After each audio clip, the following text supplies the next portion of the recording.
blanket and some sunblock. It's time for lying on the beach on camera.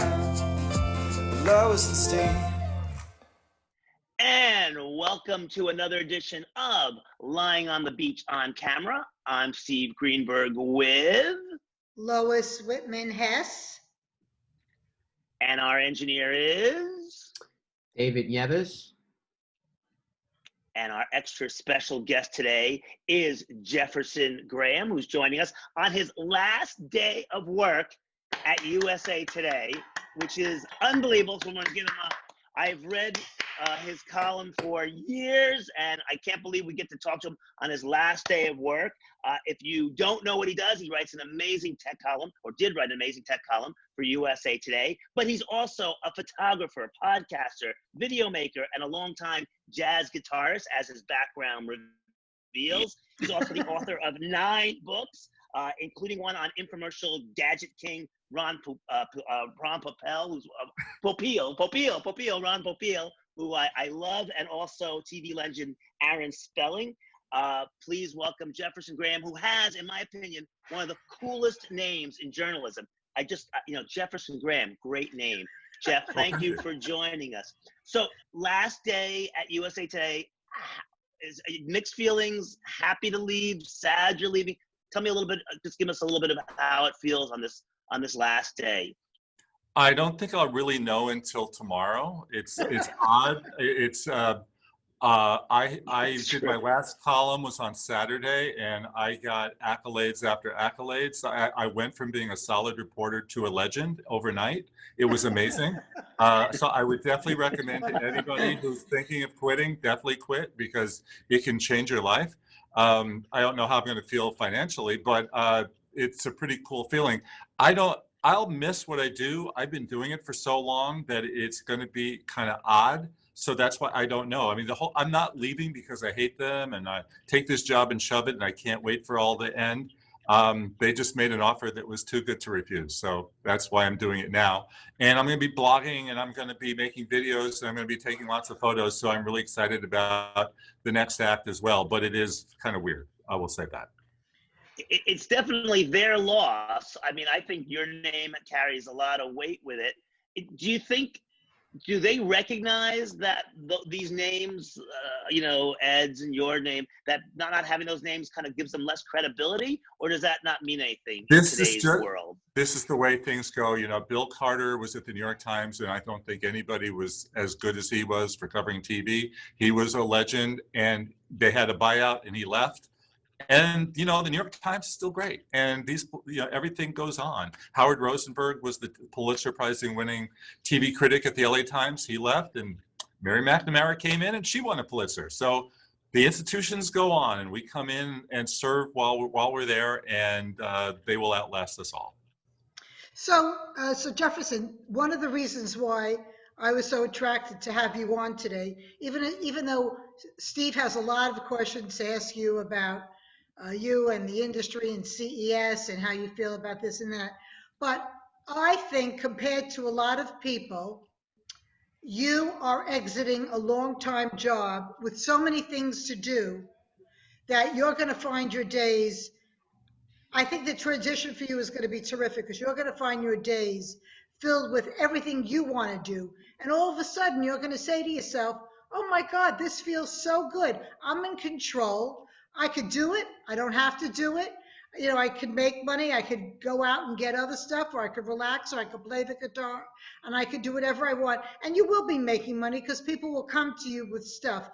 But, I did this a few years ago, when virtual and stuff like that. And at first I felt like the brand is gone. Now I feel like the brand is bigger than ever, but it's on my terms. So I wanted to relate that to you, compared to a lot of other people that I have seen that have exited, faded, became non-relevant. I think you're going to be more relevant than ever before. How did you do it? How did you do it? How did I exit, or how did I get? No, how did you become so relevant outside of USA Today? It's actually funny, but first of all, thank you for your kind words. I will be busy. I've got a lot of things. My Photo Walks video series is debuting on Amazon February 19th. We've got a lot to do to plug that and to start working on new episodes. But I had lunch with a friend of mine 4 years ago, and we were talking about, what to do career-wise, and he just said, work on your brand, work on your brand, work on your brand. So what's my brand? My brand is my name. My brand is my tech coverage. Beyond my tech coverage, what else can I do? I take a lot of photos. Let's just bombard Twitter and Facebook with my photos. And I guarantee you, when I announced that I was leaving, everyone said, great tech coverage, and I love your photos. It was, Right. they were both combined, and that really helped. I think it would help anybody to just have that other thing. You don't want to just be, I work for this publication, this company, and that is my identity. You have to have other things going on. So tell us about this Amazon gig. What's that all about? I have a series called Photo Walks. It's a travel photography series. I get it all the time, but I get it on email. Yes, thank you. We've been on YouTube, but I started working with a production company to be bigger, expanded, new and improved, half-hour episodes. We're Portugal, the Big Island, Hawaii, the California coast, the Oregon coast, the city of Los Angeles, and Catalina Island. So we have 6 episodes coming out in February, and they'll be on Amazon. And I hope that people love it and watch it, and we get to make more. So all we do is go to our Amazon channel and find you. I think you'll be hearing from me. I think I'll be announcing it because there's zillions of stuff on Amazon. I will be heavily promoting how to find it. And how often will you have a new episode? Well, the 6 are gonna be showing. The 6 new ones are gonna be showing on February 19th, so they'll be there. And then so many people are gonna love it. They're gonna want us to make more. So we'll be out making more after that. That's wonderful. Is there a way for you to make an income on that? Hope so. That's what we're trying to find out. Oh, that's thrilling, right, Steve? That's really great to know. That sounds very, very cool. So, but I wasn't sure I got the answer to Lois's question. I go on Amazon Prime to see it, or do I have to click on a web link to get to? How would I get to see it? I'm not sure. Oh, okay. They haven't told me, but I will let you know because I'll be plugging it big time. Okay. Well, I expect to hear from you, and then we'll tell everybody we know as well. So that's wonderful. Yeah, and I hear. forgot to say that beyond all the things I'll be doing, I'll also be lying on the beach, right? Yes, for sure. Absolutely. Yeah. That's what we're all doing. Jefferson, how many years were you with USA Today? 36 and a half years. And just to know that when she's making that face, I met Lois before USA Today. USA Today. Who were you? I was at the Hollywood Reporter. Oh, that's right. Well, I think I remember. I didn't know that. You Wow. HWH handled CBS Fox Video. Yes, we did. Yes, and You I covered probably- home video. Yes. No, but you know, it's a very strange. I'm so attracted to you today because it is so strange when I went from being a trade reporter and having a brand behind me, CE Monthly and HFD for 11 years, and then Elliot and I started HWH. I mean, not having a brand tortured me for a while. Then one day I woke up and the brand was there. And so it's been 43 years with HWH. But even on my own, that doesn't matter anymore. And I don't feel the same impact. And I wish the same for you. Don't think about that because the world is very progressive. Your name, Jefferson Graham, is the name. And to tell you the truth, you're going to outlast USA Today. Okay, we'll see about that. But thank you. I was going to ask you if you being inside, one of the great newspapers of America, do you see it just being the same and moving on? Like you said, the characters change, but the paper will go on, or do you see a real, huge shift in what's happening with? I mean, do you think there's a possibility Lois could be right and there won't be a newspaper anymore? It's going to be an online service, or? Well, it could be online, but I don't know. You're talking to me in my garage. This is where I work. I've been working here since 1993. I know nothing. I just do my job. I don't see anybody that I work with. This is it. So I have no inside information. I think this is what I could tell you. I call up people and I say, USA Today is calling. They go, oh, and they jump, and they've been dancing, and they've been doing this all these years. It still means a lot to people. So if it means a lot to the people I'm calling, I think it'll still mean a lot to everybody else. And I know that the website is doing gangbusters, and they have millions and millions and millions of viewers. And every time I publish something, I hear from people. So it must be working. I used to go, I worked for CBS in Miami, and I used to go to the Miami Herald, which used to have one of those classic newsrooms, those big, like 2 football fields filled with computer models and people. And now they're in a little office building out in Doral because they don't need the space anymore. And I think television is starting to do the same thing too. The fact that we're doing this all splintered from our home, I think the idea of a big newsroom is going to disappear. But do you think there's like a loss of camaraderie or something that's just, there's something that's not going to be the same because we're all looking from our own little satellite spots all over the planet? Or you think it's a good thing? What do you think? Remember, I've been working at home since 1993, so there is no camaraderie, right? That's true, yeah. Right. I wouldn't know about that. I just put my head down and I do the job. Jefferson, David works at home. I can't tell you the major brand he also works for because it's a secret. But he works from home. Steve works from home. I work from home. We do travel a lot, but we understand it, and we think like COVID for a lot of people is a great teaching, experience. But we have been doing this for a long time, and I wouldn't change it. And Steve wouldn't change it. We couldn't go into an office. If I had to get dressed and brush my teeth in the morning, I would freak out. It just wouldn't work for me. But I am curious. You've been around, you go to CES, you go to press conferences, you see people on the road and stuff. How is your feeling about what's happening to journalists today? I mean, that had to influence you in a certain way. It certainly influenced me about how I felt about myself. You see what's happening to all the people we grew up with. How do you emotionally feel it's about horrible. it? It's horrible that there's so many layoffs and that newspapers aren't making money. I mean, it's horrible. And the thing is that people are as hungry as ever to read. They're just not paying for it. And nobody's come up with the proper solution. What Facebook and Google did to journalism is awful. Yet more people are reading it. So I don't know what the solution is for them to make money, but it's very sad that so many people have lost work. What's great is that there are no gatekeepers anymore. If I said I'm leaving and just working on my newsletter, and if you want to read my newsletter, just sign up for it, I could have a big audience, and just depends on how hard I want to work on it to build that audience, but there's nobody stopping me. I started a podcast, Talking Tech, 7 years ago. And that podcast, the people I work for said, don't do it. We don't want you spending any time on a podcast because we don't want to spend $10 a month, is what Lisbon was charging to host the show. We will not give you the $10. I said, okay. Then I met the people from SoundCloud and TuneIn who said, if you put your podcast on our platform, it's free. And I said, okay, great. I put it on. 2,500 episodes I ended up doing. It ended up becoming really popular. And I didn't have to wait for anybody to do it for me. I just did it. And that is sort of the great part of what the world that we live in now, that we don't have to wait. We just do it.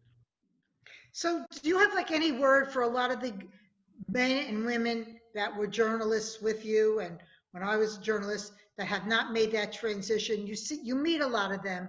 They're like kind of like fading, they're getting older faster than you could imagine. They don't have a purpose in life.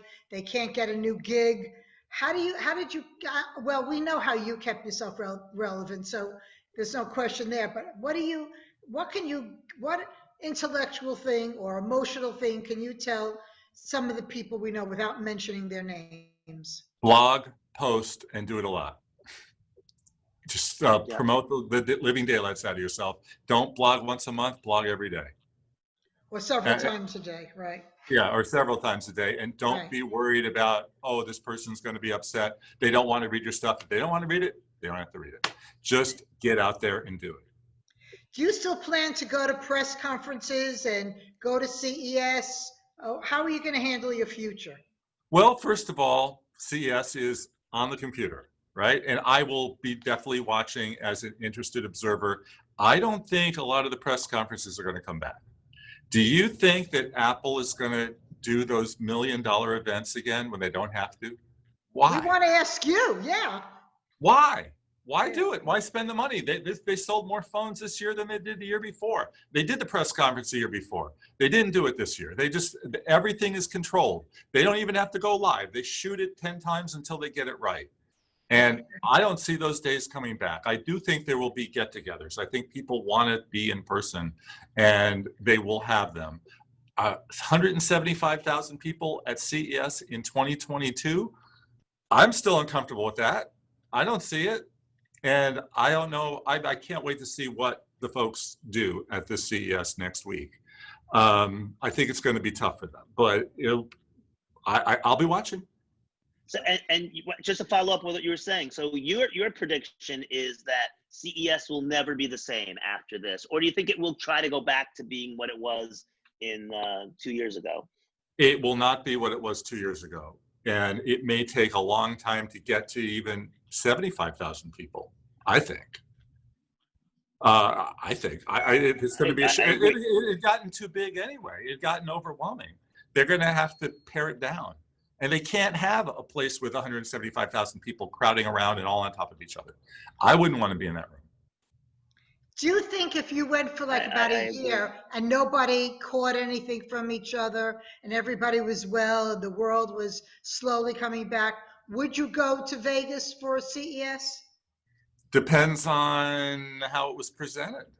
I wouldn't go as it was presented the last time. I would pick and choose and try to go to, that opening day was where they just pack everybody on top of each other. I don't know what they're going to do, but I would be uncomfortable. Would you? I mean, how do you feel about it? Well, I'll tell you how I feel. Then Steve could give his answer afterwards. But I have been working digitally, even though I'm an old broad. I have been working digitally for so long. My husband and I don't have a print newspaper or magazine in our possession. Everything we read is online. Elliot does read books, because he's a collector of books. But every book I have is an ebook. I don't even want it near me. So everything I do, meetings, everything, to me, I am so happy to be alive and at my age and be able to work and find people that want to work with me, no matter how old and how crazy I am, because of this digital world. So I love it. I mean, Gary Shapiro is not going to be happy for whatever reason, but I think digital is the way to go. When you tell me that USA Today is doing great digitally, I'm thrilled to death, because that's where I think they should be. That's what the world has taught us. I mean, I could read more stories quicker in USA Today digitally than I can through this newspaper. And a lot of the newspapers are adhering to the way we work digitally. Like the New York Times has something very few people know about it, but one of their tags next to obit or real estate or health is today's paper. You click on that, and there's really the print edition with every section and every headline. So you could read everything that you love so quickly. To me, the digital world is like this magical empire that I just want to swim in all day long. I agree with you, but I miss going to the movies, and I want to do that again. Oh, that's interesting. Me too. Okay. Me too. But going back to what Lois was saying too, is that I think that digital is sort of like the great equalizer. So, at CES, God help you if you were in a wheelchair or you're very old or whatnot, you couldn't maneuver through it the way you can in the digital world. So it really makes all of us on the same playing field in a way. Everybody can go to that conference. Everybody can go.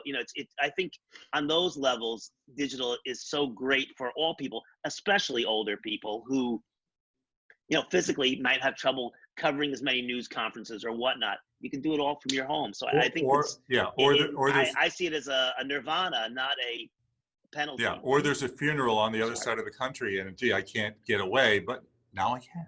Now I'm there. And then how many families got together, extended families got together for Christmas and Thanksgiving, and everybody was there. Everybody. And it wasn't, those family reunions weren't going to happen. There's always somebody can't go but here they can all be there, and that's great. It's Steve, explain your feeling to Jefferson about you going to CES and meeting people personally? Because anyone that watches this, I want them to hear that other side. So, so, so for me, and what I'm gonna miss, which can't happen digitally, was I liked going to the Sands or Eureka Park and walking the floor and seeing things. You know, I've been going for like 20, whatever, 30 years to CES, and I never have gone to the news conference or the Sun conference or what. I never went to that stuff. I never went to the keynote speech. None of that interests me. I would just hit the smaller booths and meet those people, and also you get like a relationship with them. You know, in the couple seconds you're there, you swap cards, you see something you're interested, I can follow up on it. I feel I'm not going to be able to graze or browse through all of those small startups the way you could in person, and that's what I'm going to miss about CES. And that room that you went to wasn't jammed. It wasn't Right. the main show floor. Right. Now, and of course, the classic story is Ring Doorbell. Ring Doorbell started with a card table at the Sands. I said the exact same. That's my story too. Even when I do speaking engagements, I always talk Ring Doorbell. I met Jamie on a card table at the Sands, talked to him, thought, wow, this is such a great idea. And I watched that go from that to a little bigger booth and then $1 billion sale. I mean, that's the blow my mind story. So yes, Jamie and Ring Video Doorbell is the perfect example. All right, so can that happen? It's not going to happen again. Yeah, can that happen digitally? No, never in a million years. No. So that's what's going to be missing from this. And unfortunately, CTA is focusing on, well, let's make sure we can do a keynote speech and let's make of this. And that's the stuff I don't care about. What they haven't worked on digitally is the thing I care about, which is these small companies and browsing the floor there. And we don't know what it's going to be like, but when we turn on our computer and it says CES exhibitors, Samsung, Sony, LG, and then you're going to go down the list and you're going to find all these companies you never heard of. Are you going to click on the button? Probably not, right? Well, that's very scary. That's scary because when the CES came out with their mailing, I went through their 1,000 exhibitors. That's what I do. That's one of my things. And I'll tell you, maybe it's because I'm like detached a little bit, but 90% I didn't even know their names. So I'm anxious. I will actually sit there and go through it, you know, maybe. I think I probably will at some point. But the real problem also with names that you can't talk about when you're walking the floor is that something's called Zazu. What the hell is a Zazu? You only know what a Zazu is when you're sitting there looking at it and you go, oh, that's interesting. Oh, that's going to help me do blank, blank, blank. I'm interested in Zazu. But, you know, if it's just something you click on, like, who cares? So I think without that experience, for me, I'm not saying for everybody, but for me, it's not going to be the same experience anymore. I hope maybe it'll come back. And you've chosen to click on Zazu, and you're the first person who's clicked on it. And they say, oh my God, thanks for stopping by. Let us show you everything. And now you're stuck and you can't leave. Right. Yeah, it's not like you can walk away or someone else distracts them. You're stuck. I know. And so it's like, do I want to click on it and lose 20 minutes of my life over this or not? You know, it's not good. That part is not going to be good, but we'll have to see. I think that even during the pandemic, you have learned, even digitally, that you could get away or things happen or you meet somebody, you know, and a relationship forms. It's just going to be different. We only have like 6 minutes left. I want to ask Jefferson questions that, you know, like how are people going to find you? You know, now, what would you like the world to know? Okay. First of all, if you search for my name, it'll still be there. It'll still be there. And I have a website. I think it's USA Today, Twitter, and then my website. So jeffersongraham.net. Sign up for my newsletter, jeffersongraham.substack. And follow me on social media at Jefferson Graham on Twitter, Jefferson.Graham on Facebook, blah, blah, blah. I think your best bet is Google because there will be many choices for you. Yeah. So I did that before this podcast. I did it last week. And you seem to always be on the edge of everything new. How did you get involved with Substack? Oh, actually, there was an article in the New York Times. The newsletters are hot. And I said, I should do that article. And then, you know, every time you do an article, you try it out. And so I tried it out and I said, well, this is good. I really like this. And you know, we've all had different forms of communication with people through the years. But gosh, the email, just like, this is still the best. And people respond to you when you write to them, and better than anywhere else. So the newsletter is great. My wife does a newsletter too, and she said the exact same thing. She's never had such great response to anything she's ever written. So a lot of people don't know what that is. Can you just give us a minute explanation? Oh, it's basically instead of, well, it's the same thing, but it's just like doing a social media post, but it's doing your article and then it's going straight to your subscribers' inbox. And people still open up email. You know, yes, there's text, and yes, there's Facebook posts, and yes, there's Twitter, but people are going to look at their email every morning, all day. And the trick is always, when do I post? When do I send it out? Do I send it, you know, do I send it out at 6 in the morning? Well, that's 9 o'clock in New York. Why not? Why not send it out at 5? I still don't have the perfect answer for it, but it's doing a one-to-one, more personal article direct to the people that follow you through the newsletter world. You always seem to be on first. You know, we'll have to follow you to make sure that we know what's going on in the world. I think we're almost out of time, so I think we should wrap up. I also have to also point out that Jefferson looks an awful lot like Jason Bateman. Does anybody else see that, or is that just me? I'm that's seeing just it my now. take up. Okay, that's just a thought. You could be his brother. Send over some of the money. Yeah. Okay, Jefferson, thank you so much. Thank you for talking. Okay. And thank you for joining us. Thank you for sharing your last day at USA Today with us. We appreciate it, and we will follow you on your newsletter and at jeffersongraham.net for all the information on you. And I really appreciate it. And once again, thank you. And I'm Steve Greenberg. I'm with Lois Whitman, and today I want to send a special hello to Judy Graham. Thank you. Thank you for having me. This is fun. Okay, to Judy as well. Thank you all. Stay safe, and we've been lying on the beach. Take care, everybody. Bye-bye.